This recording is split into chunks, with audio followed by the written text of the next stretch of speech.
Today on Turtz, we're going to be discussing parenting a child with special needs. And I want to introduce Jennifer, our guest for today, who is absolutely fantastic and someone I loved working with for over 2 years.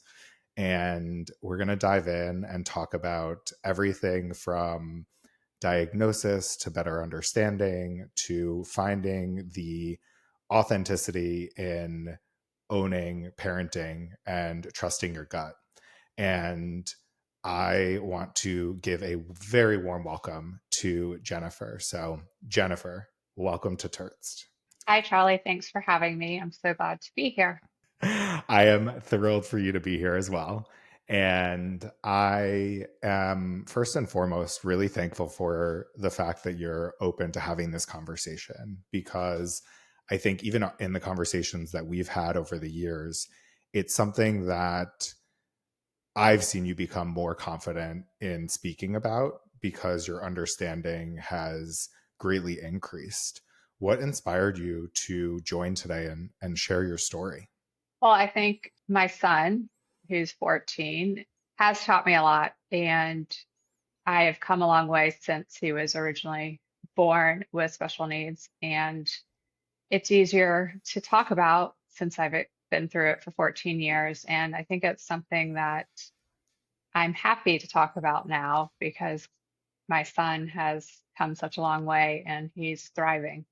And I'm proud of him and I'm proud of the successes he's accomplished today. And I think there's a lot of things that have happened to me over the years that other parents have probably experienced. And if even one person listens to this and learns a little bit about it and feels better about themselves, that would be a great thing. I love that. And that's definitely for me one of the reasons why I wanted to start the podcast. I'm excited to dive in because I'm just in awe of the strength that you have and how supportive you are able to be for both of your kids. I'd love to start at the beginning. So, when you had your son, when did you start to feel like something might be different? Well, I had a normal pregnancy, or what they call a normal pregnancy. Everything was fine. But when he was born, first of all, I had a really hard delivery. He wasn't a regular delivery. I had an emergency C-section. And when he was delivered, he had black and blue marks all over his body. And he had a very low platelet count to the point where he had a brain bleed. And so they immediately took him away from me. And they didn't know what was wrong with him. They had no idea what was going on. And in the middle of the night, they put me in a room and they told me that he had developed a brain bleed, had a low platelet count, had all these things wrong with him. And they had given him IV treatments and blood transfusions. And luckily, he was alive. And they figured out he had NAIT, which is a neonatal disease. So when he was born, I knew he had major things happening to him, but that was the first thing that as a mom I discovered. It was shocking and scary and I wasn't prepared for it. Thankfully, he was in the hospital, the NICU for a week, and the hospital was amazing and my doctor, my OB was amazing. But nobody was prepared for it. Apparently, my ex-husband and I together had this rare genetic disease that created that. And because nobody had any clue, the first couple months of my son's life was really complicated and hard. He had to go to all these specialists. He was getting tested every couple of days to make sure his blood count was up. I wasn't allowed to breastfeed him. I was pumping and dumping. I had to find a neurosurgeon to make sure that the brain bleed wasn't expanding. So one of the amazing things is that my next door neighbor was an eye surgeon for Emory, and she found me the number one neurosurgeon in Atlanta, and I got to go to him. As you can imagine, it was crazy having a newborn with a brain bleed slash cyst. So I knew something was wrong with Connor, to answer your question, since the day he was born. Thank you for sharing. I can't imagine what that was like as a new parent to find out all that information in the moment, having just given birth. As a new mom, I can only imagine how hard it was to hear that news and to try to process it right after you gave birth, and obviously learning more information in the months that were to follow. How did you begin to process that information and understand what was going on? I internalized it all. It was my son. So I did everything in my power to save him. I mean, I was in the hospital 24/7. I was taking him to the best doctors. We were in appointments every day. I wouldn't let anybody near him. It's what I've been told. A lot of it I don't really remember much of. I know he didn't sleep. He slept with me. He was with me. I wouldn't really let anybody near him. I was scared to death that he was going to die. So I didn't want anybody to really touch him. And I think my ex-husband was scared of me too. He was scared that something was going to happen to our son, but I was very protective of him. And, not to know what had happened and just be shocked with this news is very scary because you don't know what else is going to happen. 6 months later, I started to notice that Connor's eye started going back and forth really fast. And I asked my next door neighbor again, who is the eye surgeon, I said, I'm noticing something, but I don't know what to do about it. She said, I'll introduce you to a pediatric eye surgeon. And she said, moms are the best. If they pick up on something, they're the first ones to know before anybody else. That was something that I've kept with me since she said that to me. I've always remembered that moms know better than anybody else because they're the mom and they see everything. And that has helped me more than anything else because she's right. We do know. We know our children and we know more than anybody what is a difference in our kid. And Connor had issues with his eyesight and he's had 3 eye surgeries since he was born. I'm so thankful that you're sharing it, and appreciative of the detail that you're providing, because I think as I'm listening to you tell me what happened, I heard two very clear things. And one was absolutely what your neighbor said about mothers know best. Like the minute you felt like something was off, you were on it. You were asking for the referral, what's going on. I also get this fierce lioness protecting her cub. There was nothing that anyone was going to tell you that was going to change your mind about how you were going to protect your son. I think that that is the combination that really has even grown stronger as you have learned more and better understood. In the first couple of months, there's not verbal, there's no motor skills really. They're tiny, they're a baby. As he started to get bigger and you're hitting those childhood milestones, whether it's crawling or beginning words or food, when you were going through that, was there anything that was different with that? Or was it a little bit later that you started to realize that there might be something else going on? No, he was a great eater. I mean, Connor is my child that will eat anything. And he walked when he was 1. I mean, he's always been really great at most things. It wasn't until he was 4 that things started. It was really when people started having parties and socializing, like the pre-K, that I realized that he didn't have any friends and he wasn't getting invited to stuff, and it became hard. What did you start to notice as you're realizing he wasn't getting invited? Were you noticing anything in the interactions, or were you noticing anything at home? He once built about 80 paper lanterns in one afternoon. He really liked to line up cars. He would line them up all over our house. He really loved airplanes, things like that. He liked to do things that, like repetition stuff. And he would like to count all the flags in our neighborhood. And I noticed that I was really anxious if he did get invited to something. Like, I didn't want to leave him there. I was nervous about his interaction with other people, what would happen as he got a little bit older. He wasn't getting invited to stuff. He didn't have any friends. Nobody was inviting him over. No mom was calling me up for a play date. My sister lived here, so her kids would play with Connor, but we never got invited over.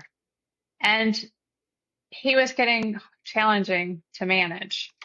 He would throw tantrums and really want to only do certain things. And it was getting really hard to kind of manage that. And it was really depressing and sad because nobody would tell me like why they weren't inviting him. They just didn't invite him. Mhm. And I tried. I would have kids come over, but we never got invited back, or we never got invited over. And I had a pediatrician, the same pediatrician we go to now. I love her. I think she's amazing. But I would ask all the questions. I never got any answers, never got any resources. There's just nobody to help you when you don't have a real diagnosis, a real problem. You're confused mom that doesn't understand what's really going on with their kid, but there's an obvious problem. Where did you try to look for answers? I know you as a person, and you're gonna find the answers to the questions. What did you start to look at? My ex-husband and I, for a while, thought it was our parenting. We tried to punish Connor, which was the wrong thing to do. It's really wrong thing to do. I am ashamed of myself years later for it. We thought it was bad parenting. It's what the community told us. That's what our family told us. Our child was out of control. We were bad parents. And that's hard to stomach now, especially because he remembers some of it. He remembers some of the stuff that happened to him at school, some of the stuff that happened to him now from other people. We asked teachers, we asked community, and a lot of it was just like, he's a behavioral problem. There was really nobody to turn to. We were told he just needs to repeat a grade, he needs this, he needs that, but nobody referred us to a special pediatrician. Nobody referred us really anywhere. Somebody suggested we test him for autism, but at the time, we didn't think he was autistic. I mean, Connor had hit all of his milestones. So for years, it went on like that. I moved him when he was old enough to go to a public school and had him tested. He was able to get special accommodations, so that helped. But eventually, that didn't work anymore. And then finally, a friend of my parents, who's this amazing therapist, told me about a place in Atlanta and a woman named Barbara Dunbar who saved my life and Connor's life. And she was amazing. And she told me the first time she ever met Connor that he was in a lot of pain, but she would help us. And we did play therapy with her for a long time. What was it like when you first met Barbara and for the first time felt like someone saw something that no one else had seen, and you felt like for the first time you had support? I cried. She hugged me and I just cried. And she was like, "You look really tired." I was tired, really tired. I just had another baby. I was exhausted. And she saw Connor for who he was. He wasn't this bad child. He wasn't anything. He was just a child that didn't know how to express himself. And he wanted somebody to understand him and hear him. And she really helped us understand that, Connor just had different needs. And we learned how to play with him. We learned how to talk to him. And we really understood our child, which was the first time we had that help. And it was amazing. And she then referred us to a psychiatrist who actually diagnosed Connor, which had never happened before. And then it was such a relief. What was that experience like, going from having support to having an official diagnosis? We hadn't had one for years. I mean, people had told us all kinds of things. I would get calls from family members telling me new things I should do, ways I should changes in how I should change his diet. Like, I should put him in timeout. I should take away his prizes. I should do this. I should do that. And it was mind blowing. The amount of advice that strangers give you, family members, friends, that you don't even know. And I would listen sometimes and I would not take my own advice because I was so over my head and not knowing what to do. And it took me a really long time to figure out that he was my child, not anybody else's. I would let people take Connor out of my arms and try to parent them instead of me until I finally got to the point where I realized I was in charge. I'm his mother. I have to stand up for him. And when I got his diagnosis and I understood it and I understood him, I'm a lot stronger now. I'm a lot better. I know who he is and I know what Connor needs. He's got OCD, he's got ADHD, he's got sensory disorder. He's got a lot of things that make up him. And there's certain things that he can't handle and he doesn't need to. I'm his mom and I'm here to help him through that. There's a few things that I'm very impressed with in you sharing all this. I think the first is that from day one, you were that protective mom and you refused to let anyone tell you what to do. And in this case, where he has special needs and you now understand it, and there's a diagnosis, and there's what I would call a treatment plan of teaching you and teaching him and learning, it's provided you the ability to go back and trust your gut. We can all identify in ourselves places where we felt out of place individually. And I can only imagine how difficult it is as a mom to feel like your child is out of place. And to your point, that you thought it was the best advice, or in some cases, you weren't even given the choice. But in those moments, you're so protective and want to give him the best life possible that you can be open to that. And I think when you found the specialist and they confirmed what you had felt inside of, you're the mother, you know what is best for him, and let's work together. There was something very specific you said, and I'm going to paraphrase, but it was so beautiful that as a child, regardless of anything, we want to be seen, we want to be heard, and we want to be understood. We all want that as people. We want that from our partners. We want that in life from our friends. And when there's a bump in the road and there's a place where there's a missed connection, the amount of work that you have put in to helping him have a life where he is able to do things, he's able to feel understood, you're able to relieve that pain that this doctor saw because you're so immersed in better understanding him. And to your point, when you know better, you do better. And it's hard to look back and look at mistakes we make in life in general. And I can't imagine as a parent feeling like I made a mistake with my child. But I think the most important message is that you never gave up. You refused to let anyone tell you anything other than, I am going to figure this out and I am going to give him the life that he deserves. And it does go back to those instincts in the beginning. I'm curious, how has the relationship changed throughout the time that you've been working to understand him better? What are some of the differences in the relationship? I'm this person. My biggest job as a parent is to understand my son. I have to learn how to parent him. He doesn't need to learn how to be a child.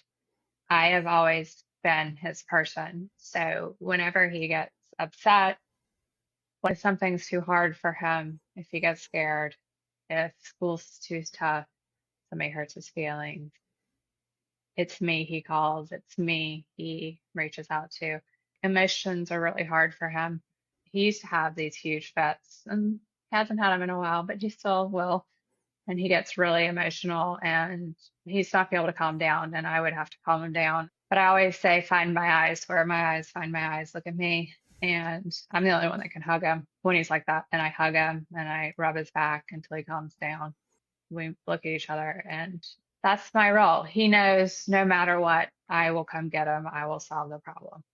So we flew to India once when he was 7, he was having a really hard time in life, and I decided to get him out of here. And we took him on a plane to India, just me and him.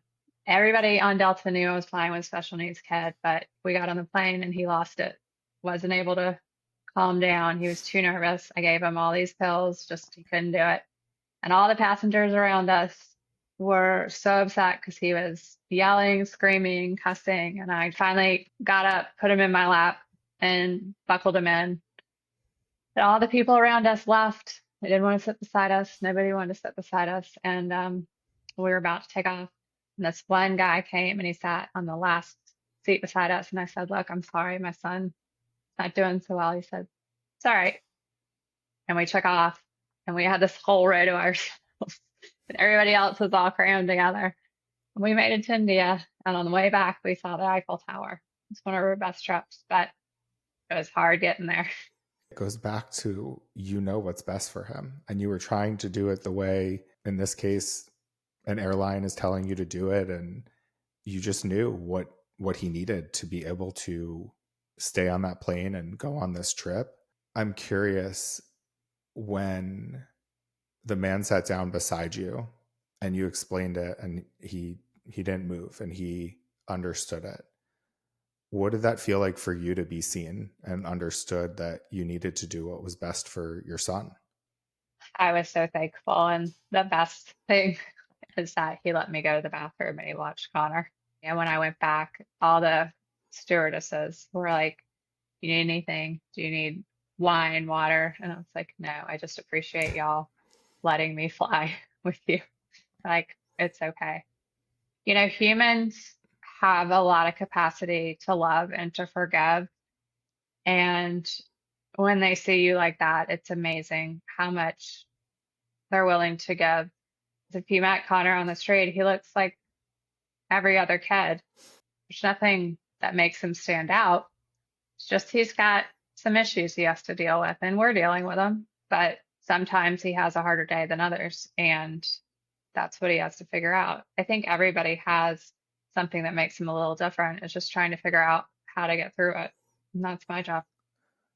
I think it's really interesting, the juxtaposition between the man and the employees of the airline and how they supported you and just saw that you were having a difficult time and what could they do, versus the other people that were in their world and just wanted to be further away from it.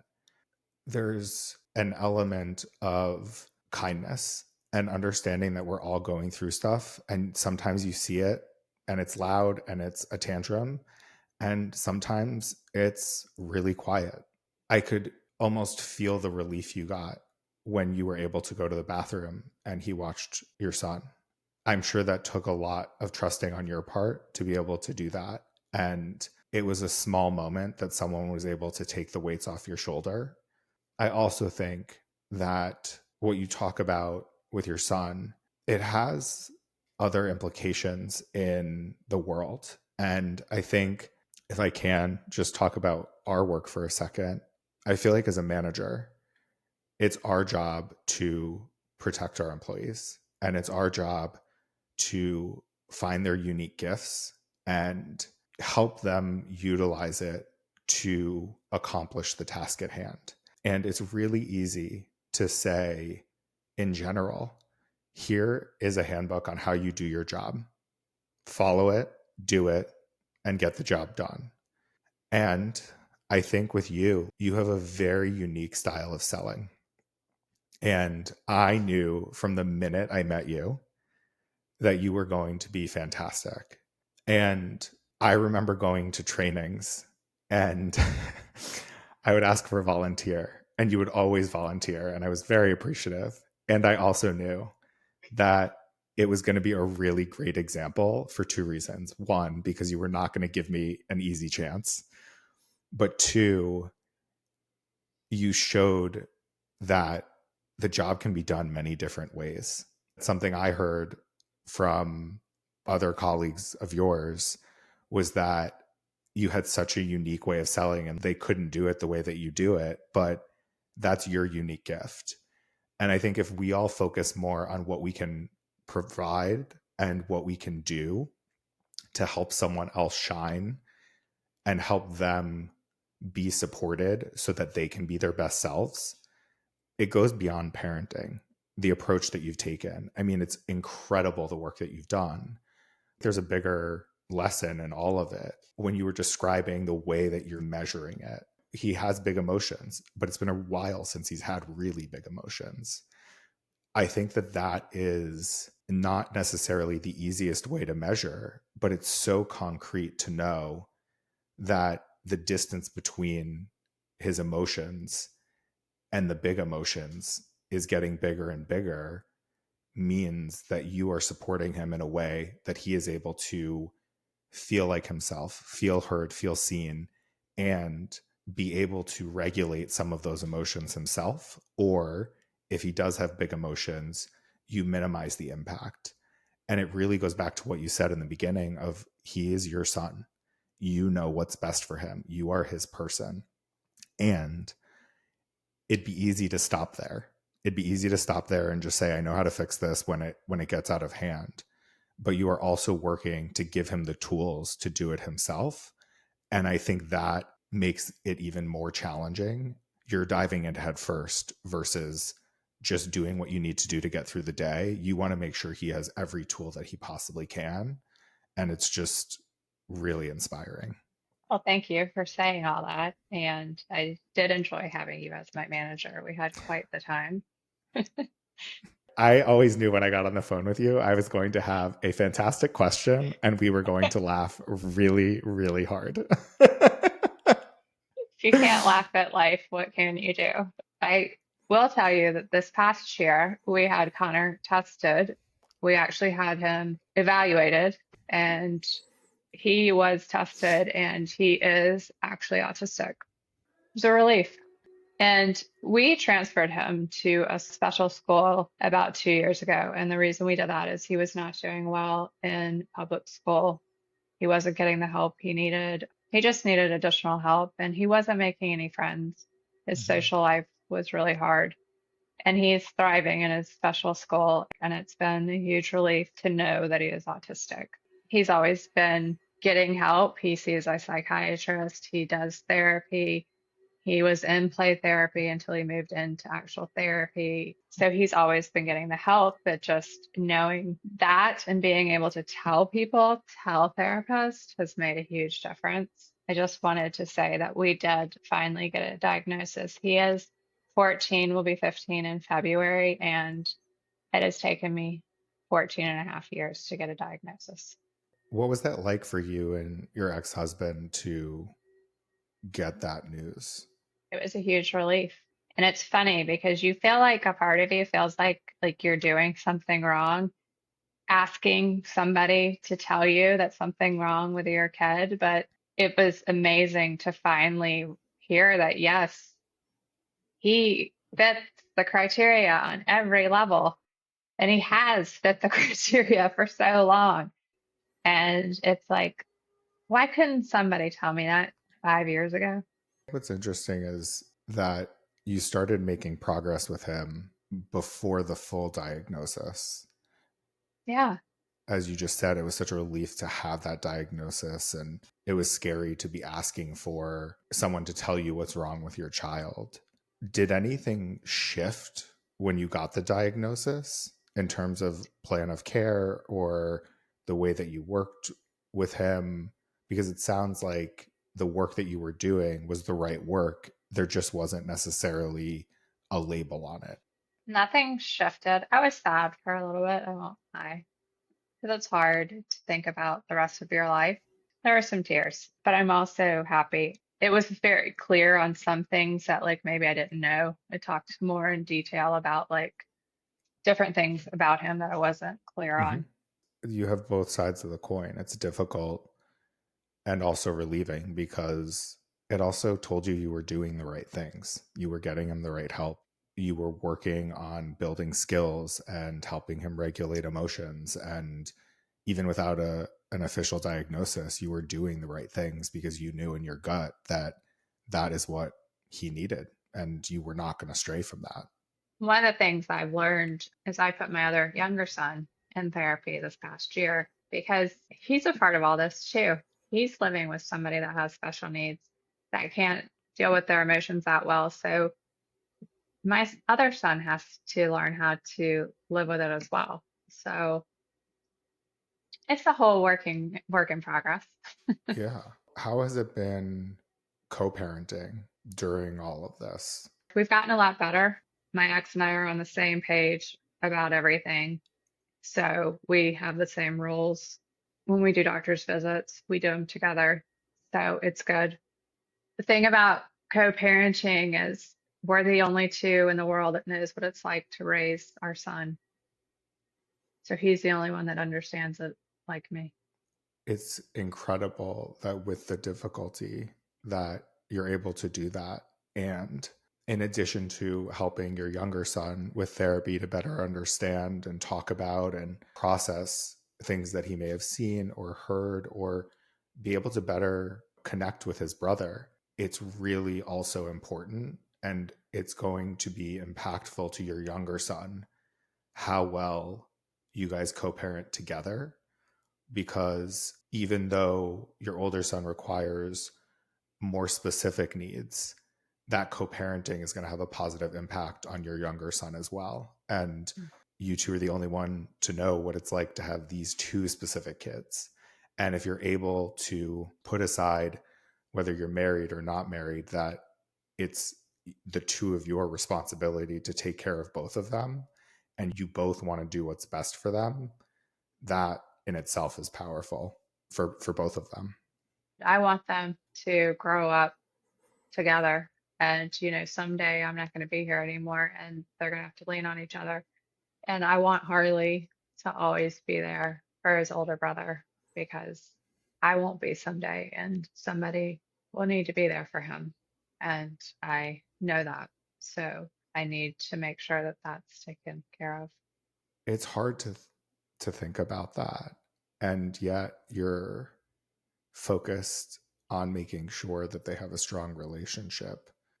I mean, the realistic thing is like we project right now, will Connor finish with a 4-year high school diploma, but he may not be able to go to 4-year college. He may only get like an associate degree. He's an amazing artist. God, he builds things. I mean, he wants to be an inventor. He wants to build the tallest building. He can tell you what's the tallest building. He can tell you all these amazing facts that you would never want to know, but he can.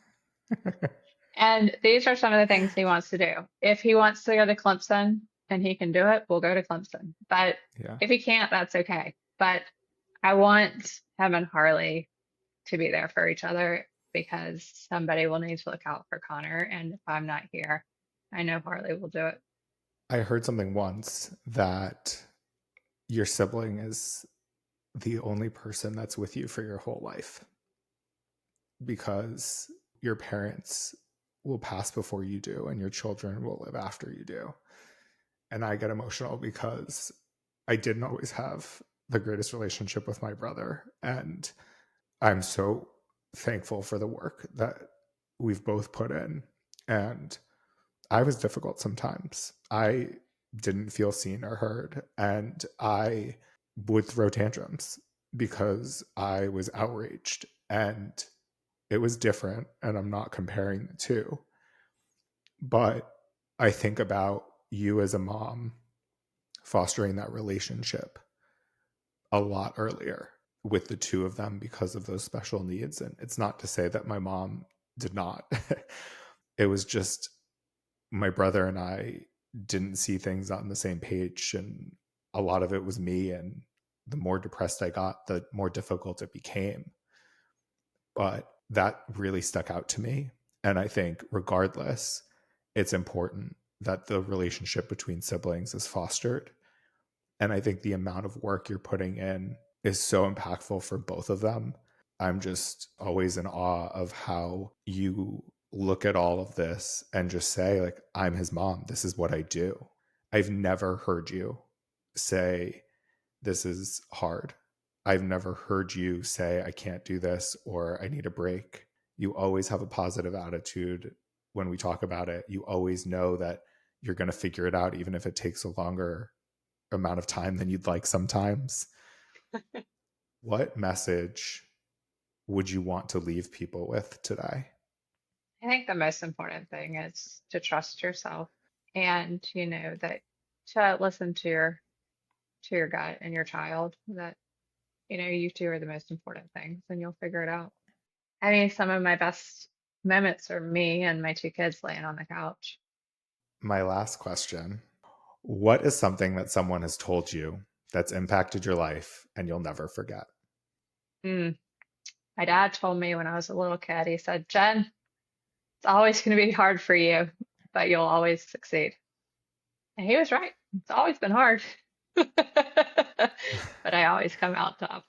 What did hearing that do for you? What did it feel like? Made me realize I wasn't going to win the lottery, but it's the truth. I mean, things take a lot of work. They just do. But if you work at them, you'll get what you want. I love that. Jen, thank you for joining me today, for sharing, for being so open about everything. Thank you. Of I really appreciate you sharing all of this. course, thank you for having me. I loved being here.